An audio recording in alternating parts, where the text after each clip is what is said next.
5 տարիների ընթացքում Տավուշ մեդիան լուսաբանել է Տավուշի մարզում տեղի ունեցող արտակարգ իրավիճակները։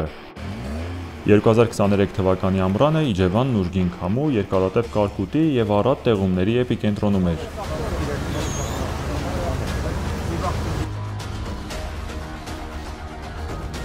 «2024 թվականին Դեբեդ և Աղստև գետերի վարարման հետևանքով առաջացած աղետի ժամանակ մենք առաջիններից էինք դեպքի վայրում։ Երկու դեպքերում էլ արտակարգ իրավիճակներն ու դրա հետևանքները լուսաբանվեցին օպերատիվ, հետևողական ու պրոֆեսիոնալ մոտեցմամբ, ապահովելով համարժեք արձագանք։ Մենք առաջիններից էինք դեպքի վայրում։ Ոչ թե պարզապես լուսաբանելու, այլ մեր համայնքների կողքին լինելու, նրանց ձայնը լսելի դարձնելու համար։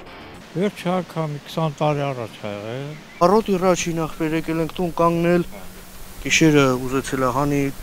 էլ չի հասցրել ախպեր ջուրը միանգամից գնալուց այլ։ Տավուշ մեդիան հանդես եկավ իրազեկման, խորհրդատվության և ուսուցման նախագծերով, ուղղված պետական, տեղական ինքնակառավարման մարմիններին և բնակչությանը, օգնելու նրանց ավելի լավ պատրաստվելու և արձագանքելու արտակարգ իրավիճակներին։